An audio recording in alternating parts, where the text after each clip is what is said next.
ब्रेकनंतर आपलं पुन्हा एकदा स्वागत। 2014ला मुख्यमंत्री झाल्यानंतरचा एक किस्सा देवेंद्र फडणवीसांनी सांगितलेला आहे।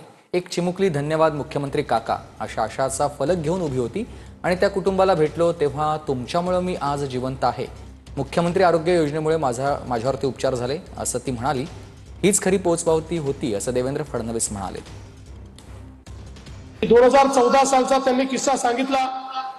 मला आजही आठवतं, विजयजी मी सांगलीला गेलो तर एका ठिकाणी बॅनर घेऊन सगळे मुलं आई वडील उभे, हातामध्ये पुष्पगुच्छ आणि त्याच्यावर लिहिलं होतं धन्यवाद मुख्यमंत्री काका। मी गेलो त्यांच्याकडे, त्यास त्यांनी मला ती फुलं दिली आणि त्यांच्या आई वडिलांनी डोळ्यात अश्रू आणून सांगितलं की तुम्ही होतात म्हणून आमची मुलं जगली।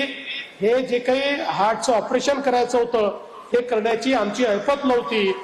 धन्यवाद जरी मला मिळाले तरी त्या धन्यवादाचे मुख्य श्रेयकरी हे विजय पाटीलच होते, कारण त्यांना आम्ही विनंती केली आणि त्यांनी त्या ठिकाणी ते काम केलं।